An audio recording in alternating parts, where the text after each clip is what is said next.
अस्सलाम वालेकुम, आप देख रहे हैं अपफ्रंट। मैं हूं ज़फ़ीर गनी। सदर ट्रंप का दौरा चीन, कशीदगी और ख़ित्ते का अमन सियासी मुस्तकबिल क्या होगा, ये दौरा अपनी अहमियत का हामिल है और दो आलमी ताकतों के दरमियान ये जो बातचीत होगी ये बड़ी फ़ैसला कुन और ख़ास तौर पे इसके नताइज जो हैं वो पूरी दुनिया के ऊपर इसके असरात मुरतब होंगे। ये दौरा इसलिए भी इम्पॉर्टेंट है कि ईरान के ऊपर जो अमेरिका ने अटैक किया, जंग का आगाज़ किया और उसके बाद ये थोड़ा सा अर्ली प्लान था इस दौरे का और डिले इसी वजह से हुआ चूँकि खित्ते में जंग का माहौल था और जंग का माहौल है इस वक्त भी। इस दौरान सदर ट्रंप का बीजिंग जाना कितना इम्पॉर्टेंट है और पूरे खित्ते की किस्मत कैसे बदलेगी, इसमें वो कौन से ऐसे अवामिल हैं जो डिस्कस होंगे, वो कौन से पॉइंट्स हैं और ऐसे कौन से मायदे हैं जो इस मीटिंग के दौरान डिस्कस होंगे। ये तकरीबन 36 घंटे में 4 ऑफिशियल्स मुलाकातें होंगी दोनों प्रेसिडेंट्स के दरमियान और ये हालिया तारीख़ में ये भी एक रिकॉर्ड होगा कि इस तरह की एक्सक्लूसिव मीटिंग्स हों और बड़ी दिलचस्पी ली जा रही है। इंटरनेशनल मीडिया इसको फोकस कर रहा है और वजह सिर्फ ये है कि चूँकि दो बड़ी ताकतें हैं, खित्ते का जो हम तवाज़ुन बार बार बात हो रही है वो शिफ्ट हो रहा है। इससे पहले 9 साल पहले जब ट्रंप ने विज़िट किया था, ट्रंप की पोजीशन बिल्कुल डिफरेंट थी। उस वक्त कमज़ोर पोजीशन पे था निस्बतन चीन और आज चीन बहुत बेहतर पोजीशन में है। आज यूँ कहना चाहिए कि अपर हैंड है चीन का और दिफाई पोजीशन में है ख़ुद अमेरिका इस वक्त। इस दौरे की अहमियत इसलिए भी ज़्यादा बढ़ गई है।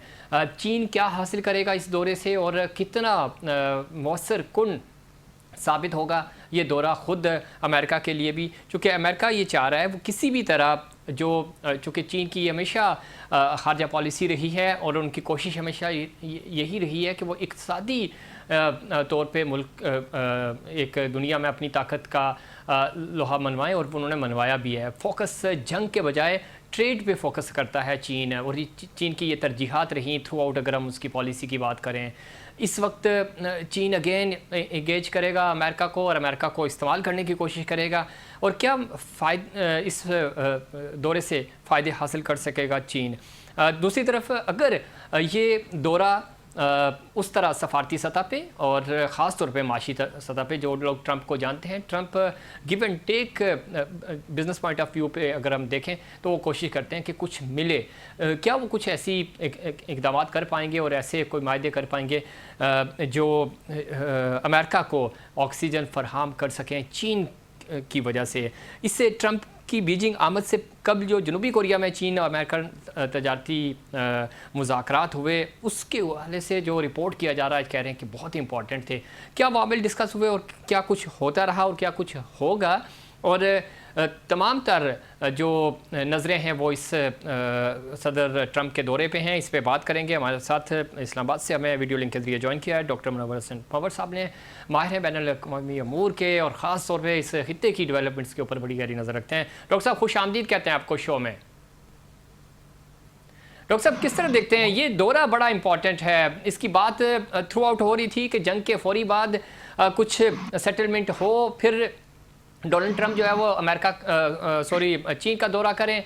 अब वो चीन पहुंच चुके हैं और थोड़ा सा डिले ज़रूर हुआ है ये दौरा उनका, लेकिन आप समझते हैं कि जो मकासद हैं ट्रंप के और इस दौरे के वो हासिल करने में कामयाब हो जाएंगे। इस वक्त चूँकि एक ऑक्सीजन चाहिए ख़ुद अमेरिका को, अमेरिका के अंदर से भी उसको मुखालफत का सामना है, यूरोप आपके सामने है, वो इस बार में अमेरिका का इत्तेहादी नहीं बना, बीजिंग में इस वक्त ट्रंप मौजूद हैं। ये कितना इम्पॉर्टेंट है ख़ुद डोनाल्ड ट्रंप के लिए?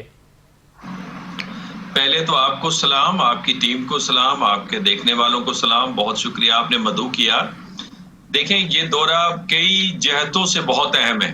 पहली जहत तो ये कि दो की प्लेयर्स इंटरनेशनल पॉलिटिक्स में उनकी मुलाकात है और ये मुलाकात इस दफा वॉशिंगटन डीसी में नहीं हो रही, ये मुलाकात बीजिंग के अंदर हो रही है। पहला तो नुकता ये, इसका मतलब ये कि बीजिंग की अहमियत आज की सियासत में बढ़ती नजर आ रही है। दूसरा ये कि दोनों मुमालिक के दरमियान में इंटरडिपेंडेंस मौजूद है 500 से 600 बिलियन डॉलर्स की ट्रेड की सूरत में, लेकिन वो हैविली चाइना के तरफ उसका झुकाव है। और वैसे भी अमेरिका की जो तजारत है, अगर उसका रेशो देखें खसारे का, तो चीन से तकरीबन उनके $300 बिलियन का खसारा है, भारत से $46 बिलियन का खसारा है, यूरोप से $990 बिलियन का खसारा है, कनाडा से $4 बिलियन और इजराइल से $2 बिलियन का खसारा है। तो चाइना ने पिछले साल $1.3 ट्रिलियन सरप्लस ट्रेड कमाया है, जबकि अमेरिका ने $1 ट्रिलियन के करीब खसारा उठाया है। दूसरा मसला टैरिफ का है, जो दोनों ममालिक के दरमियान में कमोडिटीज के ऊपर होगा। तीसरा मसला AI चिप का है, बिकॉज इस चिप की वजह से जो इलेक्ट्रॉनिक आपके डिवाइसेस हैं, मोबाइल फोन्स हैं, कंप्यूटर्स हैं, जेट फाइटर्स हैं, उसकी प्रोडक्शन ज्यादातर चाइना करता है। और फिर ये मजे की बात यह है कि जो रेयर अर्थ जो मिनरल्स हैं, उसकी प्रोसेसिंग भी 92% चाइना के पास है। दुनिया में जो ट्रेड की शिपमेंट होती है, उसमें भी मेजॉरिटी शिपमेंट जो है वो चाइना की है। फिर ईरान का मसला है, ताइवान का मसला है, यहां तक कि जो किम जॉन है नॉर्थ कोरिया के प्रेसिडेंट, जी उस हवाले से भी प्रेसिडेंट ट्रंप ने ख्वाहिश जाहिर की थी कि नॉर्थ कोरियन प्रेसिडेंट के साथ उनकी मुलाकात हो जाए बीजिंग के अंदर। तो मैं समझता हूं कि इस वक्त दुनिया का जब निजाम रप्चर्ड है, उस रप्चर्ड निजाम में दो बड़ी ताकतों की जो बैठक है, वो तय करेगी कि आने वाली जो जियो पॉलिटिक्स है और जियो इकोनॉमिक्स है, वो Far East Asia, Middle East, Europe और एट द ग्लोबल लेवल क्या होगी। लास्ट पॉइंट ये कि ये दौरा इसलिए भी अहम है कि इस दौरे के करीब करीब प्रेसिडेंट प्यूटन भी आ रहे हैं चाइना में, और प्राइम मिनिस्टर शहबाज शरीफ भी तशरीफ ले जा रहे हैं। तो यू कैन इमेजिन कि वहां पे एक बड़ी इंपॉर्टेंट बैठक होने जा रही है। इसमें कोई शक नहीं डॉक्टर साहब, आप दुरुस्त फरमा रहे हैं। ज़रा दो आदमी ताकते हैं और फिर बैक टू बैक रशियन सदर का जाना, पाकिस्तान सालसी के किरदार की वजह से पूरी दुनिया की तवज्जो का मरकज़ पहले से ही बना हुआ है। आप ये समझते हैं कि एक तो 36 घंटे के अंदर अंदर 4 इम्पॉर्टेंट मीटिंग्स होंगी दोनों सदूर की आपस में। हालिया तारीख में अगर हम देखें तो आप ज़ाहिर बेहतर जानते हैं, इस तरह की इतनी एक्सक्लूसिव मीटिंग्स नहीं हुई, तो ज़ाहिर है उसका जो आउटपुट आएगा वो भी बड़ा शानदार होगा। दूसरा, आपने रेयर अर्थ मिनरल की बात की, इसके ऊपर खुद ज़रा अमेरिका फोकस कर रहा है कि किसी तरह यहाँ से उसको फ़ायदा हासिल हो सके। चीन की जब हम सफारतकारी की बात करते हैं तो वो थ्रू आउट जितना हम जान सकें, आप बेहतर जानते हैं, अगर कोई गलती हुई तो करेक्शन कीजिएगा, कि वो उसकी तरजीह ही ये होती है कि वो ट्रेड के साथ डील करे। वो सफारती सतह पे अगर आप देखें तो उसकी डिप्लोमेसी डिपेंड ही ट्रेडिंग के ऊपर कर रही है। तो ये कितना इम्पॉर्टेंट होगा कि चीन ज़रा जो पहला 9 साल पहले चीन की पोजीशन थी और आज जो चीन की पोजीशन है, आज चीन बहुत बेहतर पोजीशन में है। सो आप समझते हैं कि चीन अपनी टर्म्स के ऊपर ट्रंप को लेके आएगा, और ज़रा पहले टैरिफ बढ़ाया गया था, बहुत सारे प्रेशर बिल्ड किए गए थे खुद अमेरिका की तरफ से भी, और उसका बड़ा ज़बरदस्त रिस्पांस आया था यहाँ से, और उन्होंने उसका जवाब ये दिया कि हम अपनी प्रोडक्शन करेंगे, और करके दिखाई उन्होंने। सो इसके ऊपर जब खुद बीजिंग इस कंडीशन के ऊपर लेके आएगा ट्रंप को, और साथ ही साथ खित्ते में चूँकि ईरान से सबसे ज़्यादा फ़ायदा खुद चीन को होता है, तो वो कन्विंस कर पाएगा कि कोई बेहतर पोजीशन पे जाएं, और इस जो पूरे मशरिक़ वस्ता में बादल मंडरा रहे हैं जंग के, और ये कम हो सकें, ये फोगी वेदर जो जंगी फोगी वेदर है ये कम हो सके। देखिए, आपकी सवालात के अंदर बहुत सारे सवाल हैं। इनफैक्ट बात असल में ये है कि हमें ये मालूम है, इस जब आप दौरे को देखते हैं ना, उसका कॉन्टेक्स्ट हमें देखना होगा कि उसका कॉन्टेक्स्ट क्या है। जी जी, कॉन्टेक्स्ट ये है कि निजाम में तब्दीली रूनुमा हो रही है। कॉन्टेक्स्ट ये है कि बैलेंस ऑफ पावर चाइना के फेवर में झुकना शुरू हो गया है। एग्जैक्टली। और जब मैं बैलेंस ऑफ पावर की बात करता हूं तो there are different chess boards ना इंटरनेशनल पॉलिटिक्स में। बिल्कुल। एक तरफ आपकी मिलिट्री पावर है, दूसरी तरफ इकोनॉमी है, तीसरी तरफ ट्रेड है, चौथी तरफ करेंसी है, पांचवी तरफ इंफॉर्मेशन है, छठी तरफ टेक्नोलॉजी है, सातवीं तरफ आपका स्पेस है। अब इन डिफरेंट चेस बोर्ड्स के अंदर मुकाबला हो रहा है। ये नहीं है कि अमेरिका ज्यादा डिक्लाइन कर रहा है, ये जरूर है कि चाइना बड़ी तेजी से आगे मूव कर रहा है। बिलफर्स इकोनॉमी में चाइना की जो ग्रोथ है वो 5 to 6% है, अमेरिका की जो ग्रोथ है 2 से 2.5% है, तो तकरीबन 100% फर्क आता है ग्रोथ के अंदर। फिर चाइना जो है इस वक्त दुनिया की प्रोडक्शन का इंजन बन गया है। अगर कल को चाइना अपनी प्रोडक्शन बंद करे, दुनिया हिलके रह जाएगी। और फिर आप स्पेस के अंदर देखिए कि जो बीदू है वो सबसे बड़ी कॉन्स्टेलेशन है सैटेलाइट्स की जी। और जदीद तरीन है, जबकि जीपीएस 23 से 24 सैटेलाइट्स पे है और 2030 में रिटायर होने जा रही है। जहां तक मामला टेक्नोलॉजी का है, आउट ऑफ 58 टेक्नोलॉजीज में चाइना लीड कर रहा है। तो एक तो ये इसका कॉन्टेक्स्ट है कि जो पावर है उसकी पैरिटी में फर्क आपको नजर आ रहा है। दूसरा जो हिस्सा है वो इनफैक्ट तासुर का है। दुनिया में जब आप मिलिटरीली इंटरवीन करेंगे और एक्सेसिवली इंटरवीन करेंगे, जी। वेस्ट एशिया में करेंगे, आप साउथ अमेरिका में करेंगे, आप नॉर्थ अमेरिका में करेंगे, आप यूरोप में करेंगे ग्रीनलैंड के मसले पे, तो उसका नतीजा ये होगा कि आपका तासुर मुतासर होगा। जबकि जो चाइना का तासुर है वो बड़ा सॉफ्ट है। यानी चाइना के बारे में मशहूर है कि वो नॉन इंटरफेरेंस की पॉलिसी अख्तियार करता है। आपने चाइना की फॉरेन पॉलिसी की बात की। चाइना के बारे में हमारे उस्तादों से लेकर ये कहना है और ये परसेप्शन है कि China always behave like a old wise man. और चाइना जिस वक्त दुनिया की ताकत था ड्यूरिंग एम्परर चिनपा 1500 में, नेवल पावर था, उसने दुनिया के किसी से को कॉलोनाइज नहीं किया था। तो उनका जो ट्रेंड एंड पैटर्न है वो कॉलोनाइजेशन वाला नहीं है। उनका ट्रेंड एंड पैटर्न जो है, जिस तरह आपने फरमाया, ट्रेड है और विन विन सिचुएशन है। अच्छा, चाइना के बारे में जो अमेरिका में एक तासुर था जॉन मेशाइमर का स्पेशली, कि जब चाइनीज इकोनॉमी 19 ट्रिलियन डॉलर्स को जीडीपी क्रॉस करेगी तो चाइना अपना एरिया ऑफ इन्फ्लुएंस बनाएगा। लेकिन चाइना का ये कहना है कि भाई हम अपना निजाम दुनिया में एक्सपोर्ट नहीं करना चाहते, ये बहुत मुश्किल है। चाइना का मसला ये नहीं है कि दुनिया के निजाम को रूल करे। चाइना का मसला ये है कि चाइना की जो 1.4 बिलियन पॉपुलेशन है, जिसका मुंह जो है अगर उसको कंबाइन करें तो 75,000 मुरब्बा किलोमीटर बनता है, उसको ग़िज़ा से पुर करना है जी। तो चाइना लगा हुआ है इस मसले के अंदर। चाइना के लिए बड़ा सीरियस मसला ये है कि खुदा ना खास्ता उनकी इकोनॉमी जीडीपी मुतासिर होती है तो इतनी बड़ी पॉपुलेशन को सस्टेन करना कोई मजाक बात नहीं है। लेकिन इसके साथ जो अमेरिका की जो इनएप्टनेस है because of different lobbies, specially Israeli lobby, वो अमेरिका को बड़ी तेजी से डिक्लाइन की तरफ ले जा रहे हैं। और यही वजह है कि चाइना को तो छोड़िए, खुद जो यूरोप जो अमेरिका का ट्रेडिशनल अलाय है, जब उनके रहनुमा लाइक मैक्रोन ये कहे कि हम तीसरे रास्ते को अख्तियार करेंगे, जब मार्क कार्ने कहे कि दाइयों पर मुश्तमिल जो आपके साथ दिफाई हमारा मुआहिदा था वो खत्म समझिए, जब स्पेन मुंह मोड़े और वो चाइना की तरफ आए, और फिर जब यूरोपियन लीडर्स चाइना के कहें कि एक नया वर्ल्ड ऑर्डर वजूद में आ रहा है, और मजे की बात है कि वो यूरोप से बाहर वजूद में आ रहा है। सही। तो इस सारी सूरत हाल में अमेरिका को टेक्निकली चलना होगा चाइना के साथ, और ये जो एक्सेसिव मिलिट्री इंटरवेंशन है दुनिया में, उससे पीछे हटना होगा। और तीसरा ये कि उन्हें सोचना होगा कि हिस्टोरिकल फॉरेन पॉलिसी जो गोल्स हैं, चाहे वो सिक्योरिटी है, इकोनॉमिक प्रॉस्पेरिटी है, प्रमोशन ऑफ अमेरिकन आइडियल्स है, जो फाउंडिंग फादर्स की फिलॉसफी के तहत है, उस पर कारबंद रहना होगा। अदरवाइज जो ईरान टाइप मिलिट्री इंटरवेंशन हैं वो तो ना अमेरिका को ज्यादा सिक्योर कर रहे हैं, न इकोनॉमिकली बेनिफिट कर रहे हैं, बिकॉज जो अमेरिका के डेटा सेंटर्स हैं, बैंक्स हैं, यूनिवर्सिटीज हैं, बिजनेस कंपनीज हैं, वो तो बड़ी मुतासिर हुई हैं। डॉक्टर साहब, ये तो उल्टा खुद अमेरिका को इसका नुकसान हो रहा है, बिल्कुल भी फ़ायदा नहीं हो रहा। परसेप्शन की आप बात कर रहे थे, तो अगर परसेप्शन भी है तो उसमें भी ज़रा नेगेटिव मार्क हो रहा है खुद यूएस। ज़रा मुश्किल होगा इस दौरे को इस तरह ये कहना कि आप किस तरह देखते हैं कि इसकी क्लोजिंग कैसे हो रही होगी।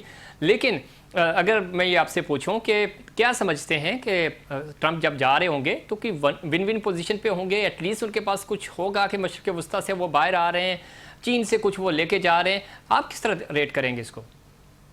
देखिए, ट्रंप साहब तो पहुंच गए ना चाइना जी, उनको रेड कारपेट वेलकम दिया गया है। लेकिन इंटरेस्टिंगली न प्रेसिडेंट गए उनको रिसीव करने के लिए, न प्राइम मिनिस्टर गए। तो पहला सिग्नल तो आपको यहीं से मिल जाता है कि चाइनीज इस मूड में है कि वो बराबरी की सतह पे बात करें। और दूसरा ये है कि वो इसी तरह ट्रीट कर रहे हैं प्रेसिडेंट ट्रंप को जिस तरह वो आम सदूर को ट्रीट करते हैं। कोई स्पेशल ट्रीटमेंट इस तरह की नजर नहीं आ रही। ठीक। तीसरा ये कि खुद अमेरिकन स्ट्रेटेजिस्ट जो हैं, मिसाल के तौर पे बड़ी अच्छा आर्टिकल वली नसर ने भी लिखा, और उसके अलावा उनके एक और मेरे जहन से उनका नाम जा रहा है, उन्होंने भी 10 मई को एक आर्टिकल लिखा जिसके अंदर उन्होंने बड़ी वजाहत के साथ कहा कि ईरान के साथ डील न करके, ईरान का मसला रिजॉल्व किए बगैर चाइना जाना अपने आप को कमजोर पोजीशन पे रखने के मुतरादिफ होगा। गालिबन यही वजह है कि प्रेसिडेंट ट्रंप ये बात कहते हुए नजर आए जिस वक्त वो चाइना के लिए रवाना हो रहे थे कि हम चाइना से ज्यादा गुजारिश नहीं करेंगे कि वो ईरान पे प्रेशर करे कि वो मुआहदे के ऊपर आए। लेकिन हकीकत ये है कि उसका असर जो है दुनिया में गया है। जिस तरह से वेनेजुएला के प्रेसिडेंट मोदोरो को उठाया था उन्होंने, जी जी, और उसके बाद दुनिया में ये तासुर था, इवन पाकिस्तान के अंदर ये बड़ा नैरेटिव बढ़ चढ़ के बोला जा रहा था कि this is a unipolar world. America ने जिस बदमाशी के साथ उसको एक प्रेसिडेंट को अगवा किया है एक आजाद मुल्क के, और उसको फिर अपने कोर्टों के अंदर केस चल रहा है, अगर ईरान भी कंप्रोमाइज हो जाता तो फिर ये रीइंफोर्स होता अमेरिकन यूनिलैटरलिज्म और ठीक है ना अमेरिकन। डॉक्टर साहब, वक्त कम है, मैं सिर्फ ये जानना चाहूँगा कि जो 4 मुलाकातें जो शेड्यूल है अब तक कि दोनों सदूर की 4 मुलाकातें होंगी अगले 36 घंटे के अंदर अंदर, सो आप समझते हैं कि ज़रा 4 मुलाकातें तो ऐसे नहीं हो सकती ना, तो उसके अंदर कुछ बहुत सारे इंपॉर्टेंट पॉइंट्स डिस्कस होंगे, नतीजा खेज साबित होंगे, कुछ बेहतरी होगी, कुछ बेहतर नज़र आ रहा है। और चीन चूँकि ईरान के साथ जुड़ा है, ईरान के साथ मफाद है चीन का, तो चीन ज़रा इस अमेरिका के चाहते या ना चाहते हुए भी कोई विन विन पोजीशन तो निकालेगा ना यहाँ से। नहीं, मुझे पॉजिटिव इसलिए नजर आता है, याद रखें जो बड़े पावर्स होते हैं ना उनके दरमियान में हॉरिजेंटल रिलेशनशिप होता है जी, जबकि बड़े और छोटे पावर के दरमियान में वर्टिकल होता है। जो बड़ा पावर छोटे पावर को तो डिक्टेट करा सकता है अपने टर्म्स एंड कंडीशन में, जी, बराबरी की सतह पे वाले पावर के साथ आप गिव एंड टेक करते हैं।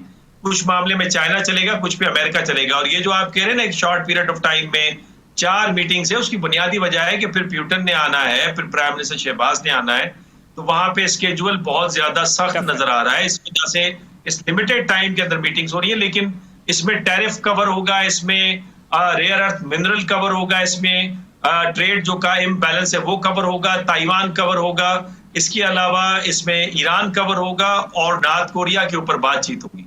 बहुत शुक्रिया डॉक्टर मुनव्वर पवर साहब प्रोग्राम में वक्त देने के लिए। और इसमें कोई शक नहीं, जब हम बात कर रहे हैं चीन की, और चीन की अहमियत पहले भी थी, इस जंग के आगाज़ से पहले भी थी और अब भी है।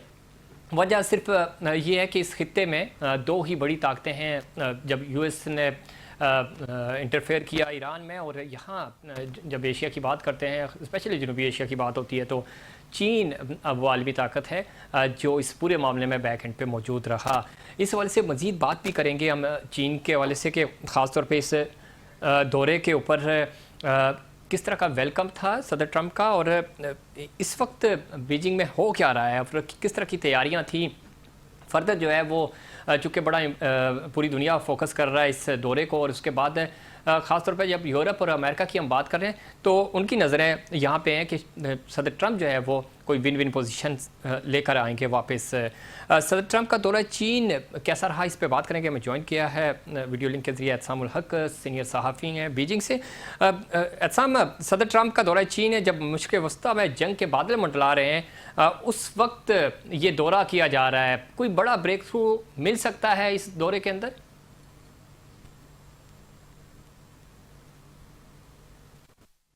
जी देखें, बहुत सारी खबरें तो आ रही हैं। जी देखें, बहुत सारी खबरें तो आ रही हैं और उन खबरों में ये तो तय है कि बात तो होगी मशरिक़ वस्ता के मामले पर, क्योंकि चीन भी बहुत ज़्यादा इस मामले में कंसर्न रखता है। और अमेरिका की तो ये जंग है जिसके बारे में कहा जा रहा है कि अमेरिका इसमें धंसता जा रहा है, क्योंकि ट्रंप साहब के बयानात बहुत मुख्तलिफ हैं। लेकिन ये बात तो अब आया है कि पाकिस्तान के साथ साथ सऊदी अरब, तुर्किया समेत अगर कोई मुल्क ऐसा है कि जो इन मुज़ाकरात की कामयाबी में कोई किरदार अदा कर सकता है तो वो चीन है। पाकिस्तान ने एक अलग रोल अब तक अदा किया है, और पाकिस्तान का रोल इसलिए भी इम्पॉर्टेंट है क्योंकि किसी भी ऐसी ताकत के साथ, जिसको हम चीन के मामले में देख लें या तुर्किया के मामले में देख लें, तो अमेरिका बराह रास्त नहीं हो सकता था, क्योंकि ईरान का भी ट्रस्ट का इशू था। लेकिन पाकिस्तान की बैक पर अगर कोई मजबूत मुल्क इस वक्त खड़ा है और वो चाहता है कि ये मामला मुज़ाकरात के ज़रिए हल हो, तो इसमें कोई शक नहीं है कि वो चीन है। अब सवाल ये है कि ये मामला किस करवट बैठेगा, क्योंकि चीन को हालिया दिनों में अगर हम कहें तो उसने ताकत के मरकज़ के तौर पर बीजिंग ने अपनी शनाख्त बनाई है।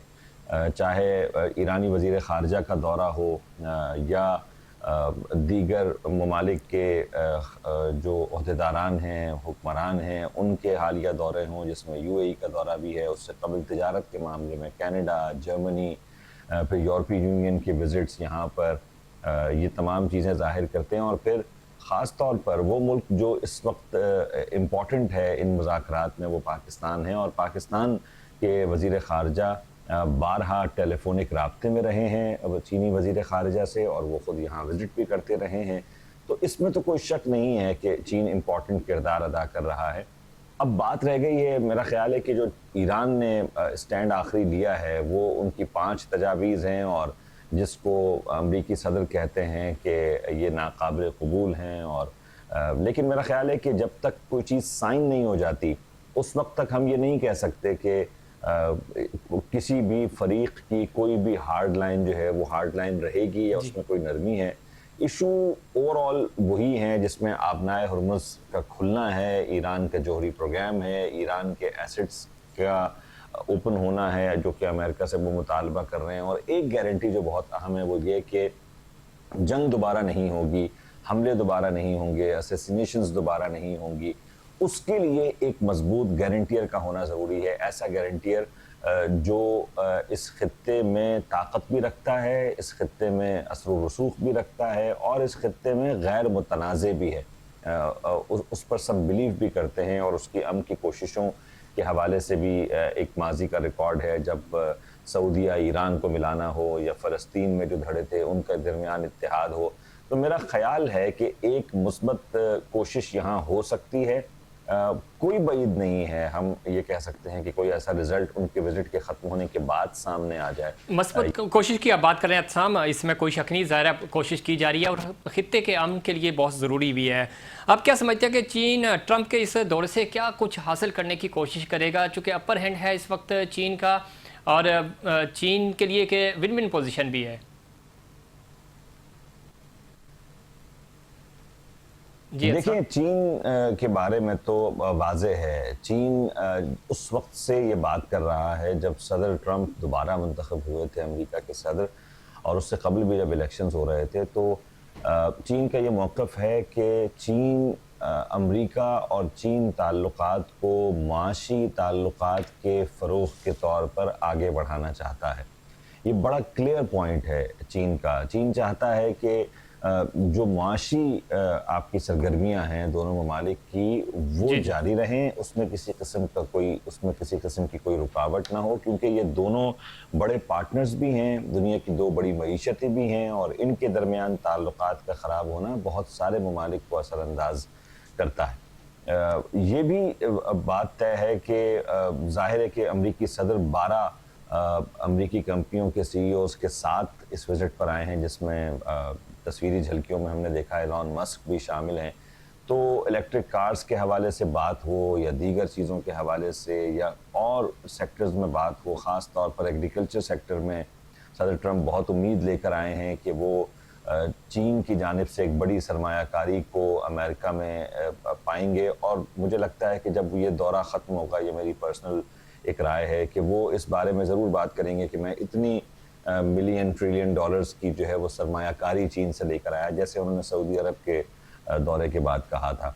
और चीन के लिए इसमें कोई हर्ज नहीं है। चीन चाहेगा कि ये मुआहदे हों, मुफाहमती याददाश्तें हों, दस्तखत हों, या ऑन पेपर के अलावा भी ये मुआहदे जो है वो कारआमद हों। और ये भी मुमकिन है कि आप इस सिलसिले में बड़ी ख़बरें देखें, चूँकि आज के ही दिन तक जनूबी कोरिया में भी अमरीकी वज़ीर ख़ज़ाना बेसेंट के साथ चीनी वफ़द की और उनके वफ़द की मुलाकात हुई है, जो कि अमरीका के तिजारती और चीन अमरीका तिजारती मुआशी जो मैकेनिज़्म है उस हवाले से जो मुलाकातें होती हैं वो मुलाकातें हो रही हैं, आज भी हुई हैं। तो कुछ ना कुछ तो कंक्रीट इस ट्रेड सेक्टर में तो होगा। लेकिन एक चीज़ जो चीन चाहेगा वो चीन की सलामती से मुताल्लिक़ है मेरा ख़्याल है, और उसका इजहार आज यहाँ प्रेस में भी हुआ है। आर्टिकल्स में भी किया गया है, और वो ये कि चीन के बारे में ख़ास तौर पर ताइवान के उमूर के बारे में चीन ने कहा है कि वो बहुत सेंसिटिव है और अमरीकी फ़रीक को ये समझना होगा कि ताइवान का मसला चीन का बुनियादी सलामती का मसला है, और ताइवान के साथ जो चीन अमेरिका के हथियारों के मामलात हैं उस पर भी अमेरिका को गौर करना होगा, उसको नज़रसानी करना होगी और उस मामले में एहतियात बरतना होगी। इसके साथ साथ वो इस मामले को क्लियर करते हुए एक सिर्फ ताइवान का मामला, और फिर वो कहते हैं कि बाकी तमाम जो ट्रेड इश्यूज़ हैं उस पर हम बात कर सकते हैं। एक ट्रेड का इशू हो गया, सलामती का इशू हो गया, और मेरा ख्याल है कि एक और चीज़ जो कि बहुत ज़्यादा इम्पॉर्टेंट है वो मशरिक़ वस्ता के ही हालात को लेकर दुनिया में जो निज़ाम इस वक्त है उस पर यकीनन कुछ ना कुछ बात हो सकती है। गो के दोनों स्टैंड्स बहुत क्लियर हैं। चीन अदम मुदाखलत की पॉलिसी रखता है, अमेरिका को हमने देखा है कि वो ताकत की पॉलिसी अपनाना चाहता है, लेकिन कहीं ना कहीं चीन ने यह बावर कराने की कोशिश की है कि जिस निज़ाम को लागू करने की कोशिश की जा रही है वो अपनी पूरी ताकत के साथ उसको रेजिस्ट कर रहा है। और बिल्कुल ठीक कह रहे हैं आप, पूरी ताकत के साथ इंटरफेयर कर रहा है, और ज़रूरी भी है खित्ते की। जब हम तवाज़ुन की बात कर रहे हैं, ताकत की बात कर रहे हैं, तो दो बड़ी आलमी ताकतों के दरमियान ये एक बहुत फ़ैसला कुन मरहला है। किस तरह देखते हैं कि ये दोनों ताकतें मुस्तकबिल में कैसे काम करेंगी? और अब ज़रा ये मीटिंग ख़त्म होगी, 2 दिन का जो एक दौरा है कंप्लीट होगा, तो मुस्तकबिल का तयन क्या होगा और क्या परसेप्शन बिल्ड होगी? किस तरह देखते हैं इसको? जी देखिए, चीन का जो सरकारी मीडिया है वो तो ये कह रहा है कि दोनों ममालिक के जो सरबराहान हैं उनकी जो मुलाकात है या उनकी जो रहनुमाई है वो एक ऐसी रहनुमाई है जिसका कोई मुतबादिल नहीं है। यानी चीन ये चाहता है कि दोनों ममालिक के सुदूर या सरबराहान हम कहें उनकी सतह पर एक ऐसा निज़ाम कायम हो सके जो कि नीचे सतह तक जाए और मामलात तिजारती सतह पर कम अज़ कम आसान हों। और ये जो टैरिफ वॉर है या जो आप देखें कि ट्रस्ट डेफिसिट के इश्यूज़ हैं इसको ख़त्म किया जा सके, तो चीन मेरा ख्याल है कि इस मामले में किसी न किसी हद तक कामयाबी हासिल करने की कोशिश करेगा कि ये वंस फॉर ऑल इस मुलाकात में कम से कम हम ये तो तय कर लें कि आइंदा ये जो टैरिफ की धमकियां हैं, और उसमें जाहिर है हमने देखा है कि कमी भी वाक़ई हुई है। आपको याद होगा जिस हिसाब से डोनाल्ड ट्रंप माजी में चीन पर टैरिफ की बात करते आए और उस पर टैरिफ लगाते आए, अब वो इस किस्म के कोई बयानात नहीं देते। और इस दौरान कई फ़ोन कॉल्स भी हुए हैं जिसमें आलमी मामलात भी हैं लेकिन दीगर मामलात भी शामिल रहे हैं। वफूद की सतह पर भी बातचीत हो रही है दोनों ममालिक की। तो मेरा ख्याल है कि कहीं ये अंडरस्टैंडिंग डेवलप हो गई है कि अगर आप महाज आराई करेंगे तो उसके बदले आपको कुछ नहीं मिलेगा, तो बेहतर ये है कि हम चीज़ों को बात करके तय करके आगे बढ़ते रहें। तो ओवरऑल आलमी तनाज़ात से हट कर अगर मेरा ख्याल है कि चीन इस विज़िट से कुछ हासिल करना चाहता है तो वो एक डायरेक्शन हासिल करना चाहता है, और वो डायरेक्शन ट्रेड के हवाले से है, माशी हालत के हवाले से है, क्योंकि दुनिया में इस वक्त तो क्राइसिस है इकॉनमी को लेकर। उसमें चीन नहीं चाहेगा कि वो अपनी इकॉनमी को वो धचका पहुंचने दे जो कि दुनिया भर में लग रहा है, और उसके लिए तमाम मामलात अहम हैं जिसमें सलामती के मामलात भी हैं, सिक्योरिटी के मामलात भी हैं, तनाज़ात का हल करना भी है। चीन का की ये तरजीहात होंगी, वो किसी भी तरह इस मामले को और ये धचका नहीं लगने देगा अपनी इकॉनमी को। बहुत शुक्रिया एहसान, आपने बीजिंग से हमें वक्त दिया। नाज़रीन, वक्त हुआ ब्रेक से वापस आएंगे तो पाकिस्तान में इस जंग के जो असरात हैं, उससे बढ़ती हुई महंगाई और महंगाई के ऊपर अपोजिशन क्यों खामोश है, इस पर बात करेंगे, लेकिन उससे पहले कमर्शियल ब्रेक।